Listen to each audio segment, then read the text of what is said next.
څه مې ته هېر کړل او څه شته خو ډېر کم کړي مې دي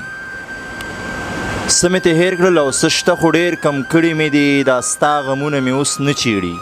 سم کړي مې دي زه ستا د خولې جوټه اوبه داسې سنبال ساتمه زه ستا د خولې جوټه اوبه داسې سنبال ساتمه کور کې دا وایم چې دا ونسکئ دم کړي مې دي السلام علیکم ګرانو کتونکو سلامونه او نیکې هیلې ومنئ پروګرام پیرزونې سره زه یم ستاسو کوربه محمد شاه خان دلکش څنګه چې تاسو ته پته ده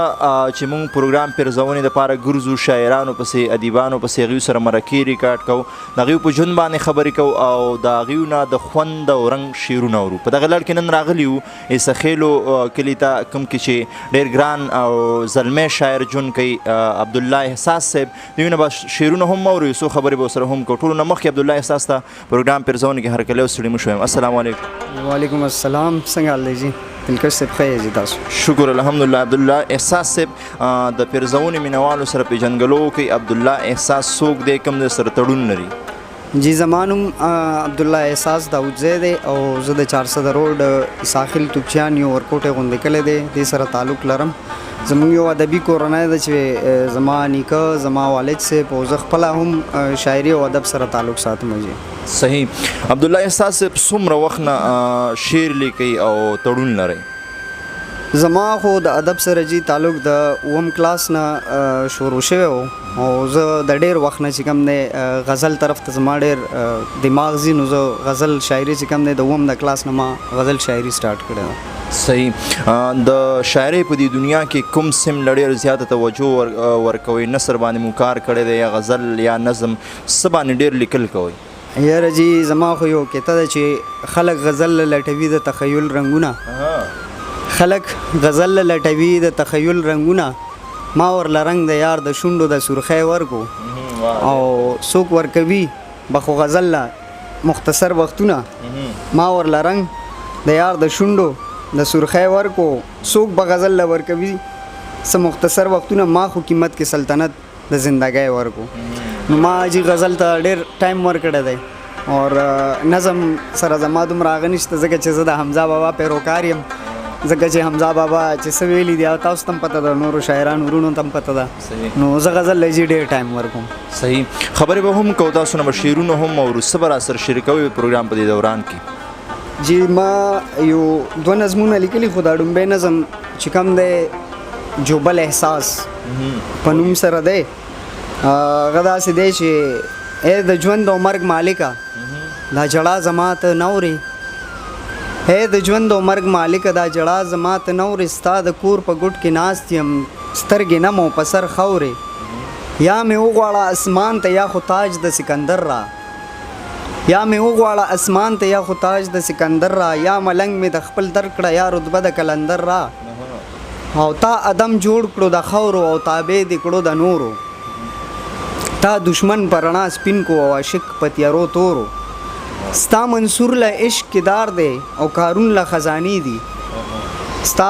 منصور له عشق کې دار دی او کارون له خزانې دي خپل دلدار سره ستا څنګه دا د مینې افسانې دي او زه د سوز او غم یو چغه د افسوس د کیسې ټکې زه د اوچو سره سوځم یم د شین چمن یو ډکې او ستا ازغي له شین چمن دی او بلبل له د صحرا ده ستا دښمن له سپینه هوره او مجنون له د سزا ده ستا په لاره کې لوغړېږم تا پسې وهمه منډې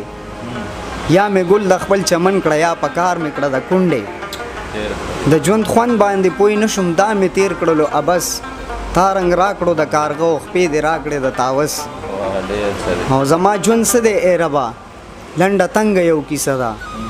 هم د غم او هم ژړا ده د دردونو سلسله ده او خیر دا هر څه که ما وویل پویه نه شومه نادان یم خیر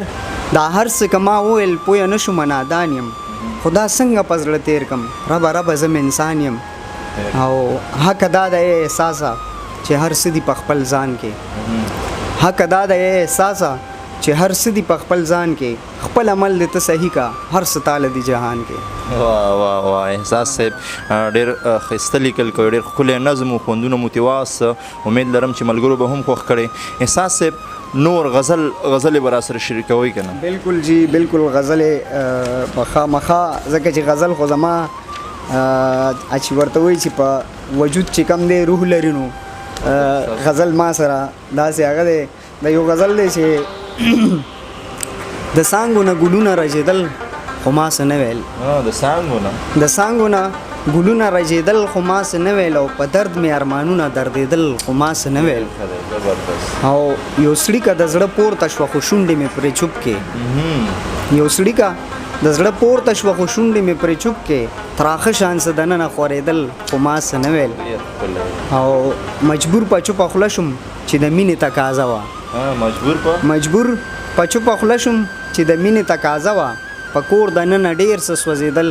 خو ما څه نه ویل او خاموشي وه جوړ تکرار و د رازونو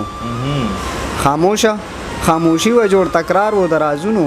څو سوي اسویلي د زړه وتل خو ما څه نه ویل او آغاز د انقلاب و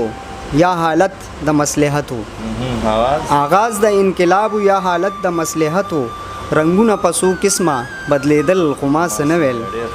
او خودي مې د جنون وه چې وختونو ته ټیټ نه شوم خودي مې د جنون وه چې وختونو ته ټیټ نه شوم په سر باندې مې کاڼي ورېدل خو ما څه نه ویل او څه ښه شوه ای احساسه چې څه نوي باب ته مخ شوې څه ښه شوه ای احساسه چې څه نوي باب ته مخ شوې حالاتو څه لیکل په ما غوښتل خو ما څه نه ویل واه احساس صاحب بلا ډېر څه دي ستاسو په غزل کې او غواړو چې نورې غزلې د نه هم واورو بالکل جی دا یو بل غزل دی چې په ستړې لاره مې د ژوندي قدمونه ستړي په ستړې لاره مې د ژوندي قدمونه ستړي او په وروسته ګورم راپسې مې د خاپونه ستړي او دا بې ترتیبه چې خواره پکې رنګونه ښکاري دا بې ترتیبه چې خواره پکې رنګونه ښکاري زما د خیال د مصور دي تصویرونه ستړي او د وصل غیږ کې راله راکړه یو لمحه د سکون د وصل غیږ کې راله راکړه یو لمحه د سکون د ژوند په لار مې د نیمګړي ارمانونه ستړي او ستا په سرکو شونډو شول ولې جوابونه غلي ستا په سرکو شونډو شول ولې جوابونه غلي دا سامیزي راځي د زړه مې د سوالونه ستړي او زما چې دلته کې د سترګو نه تور وبهېدل زما چې دلته کې د سترګو نه تور وبهېدل په خورېدو شول په رخسار د تور خالونه ستړي او احساس ستړی یمه ستړي زندگی کومه احساسه ستړی یمه ستړي زندگی کومه څه ستړې سترګې لرم څه مې دي خوبونه ستړي ستړې سترګې لرم څه مې دي خوبونه ستړي احساس صاحب دا راته ووایي د کتاب په هکله مو څه خیال دی کتاب به ستاسو ملګرو ته راځي مارکیټ ته به راځي او که نه انشاءالله جی زما خو پوره دا کوشش دی چې زه دا کتاب چې کم د جوبل احساس په نوم سره زما دا اراده ده چې دا به انشاءالله په لږ وخت کې زما د ملګرو په لاسونو کې وي په ادبي هغه کې به دا انشاءالله زما کوشش دی چې دا کتاب دې راشي ملګري دې وګوري صحیح دې نه علاوه تاسو کومو ټولنو سره تعلق ساتئ کومو مشاعرو له ځئ او راځئ که نه یاره جی مشاعره خدا ستاسو زه ډېره زیاته مشکور یم او مننه کوم چې تاسو په پیل ځل زمونږ د علاقې ته رالی زه خو داسې خاص تعلق لکه ادبي هغه سره نه ساتم ځکه چې دلته کې هغه حکومت د طرفه یا زمونږ چې کوم شاعران ملګري دي د هغو د طرفه داسې څه اقدامات نشته د دې څیزونو دپاره چې یاره هغوی داسې څه غونډې را جوړې کړي او څه د وخت مختصري ده چې مونږ هغې له ټایم نشو ورکولی خو زه بیا هم د خپل کوشش کوم چې یاره داسې قسمه غونډې را غونډو او ورته ورځو او د خپله ادبي تنده پې ماتوو صحیح احساس صاحب یو غزل را سره شریک کړئ بیا به درنه اجازت غواړو دا بل غزل دی چې دا ستا یادونه ګرانه داسې زما زړه ونیسي دا ستا یادونه ګرانه داسې زما زړه ونیسي لکه روټۍ چې په تڼاکو څوک توده ونیسي او داسې حالت مې شي د ژمي اوږدو شپو کې ګرانه داسې حالت مې شي د ژمي اوږدو شپو کې ګرانه لکه سلګی په چغو چغو چې واړه ونیسي او ستا په فراخه سلطنت کې دومره لږه مینه ستا په فراخه سلطنت کې دومره لږه مینه لکه فقیر ته چې په جام کې څوک اوړه ونیسي او ستا قاتل نظر جانانه په ما داسې لګي دا ستا قاتل نظر جانانه په ما داسې لګي لکه پر هر ته چې څوک څوکه د چاړه ونیسي او تت شي رنګونه چې تصویر د ژوندون ګوري احساس تت شي رنګونه چې تصویر د ژوندون ګوري احساس د اوښکو ساس کې سرونه د باڼو ونیسي. واه زبردست، ډېر ښکلی احساس صاحب. په اخره کې زموږ ملګرو لا مینوالو څه پیغام ورکول غواړئ؟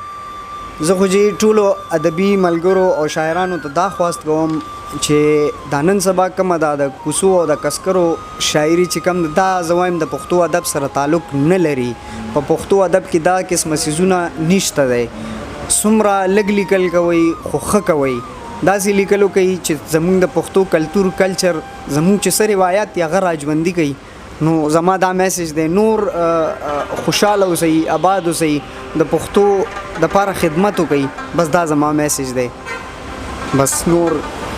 مننه. عبدالله احساس صاحب موږ له مو وخت راکړو، د وخت راکولو ډېره مننه کوم. مننه جی، ستاسو ډېره شکریا چې تاسو په دې ورکوټي میسیج باندې دلته رالي او موږ له مو وخت راکړو. ډېره مننه، خوشحاله وباد. ستاسو هم مننه. جی ملګرو، دا موږ سره عبدالله احساس صاحب کوم نوم چې تاسو ته خوند او رنګ شعرونه هم واورېدو او مزیدار نظم ته هم تاسو واورېدو. انشاءالله بل پروګرام کې به د یو نوي ملګري سره بیا ملاقات کیږي. تر هغې دمه چې چېرته یې هاد آباد او بریالي اوسئ.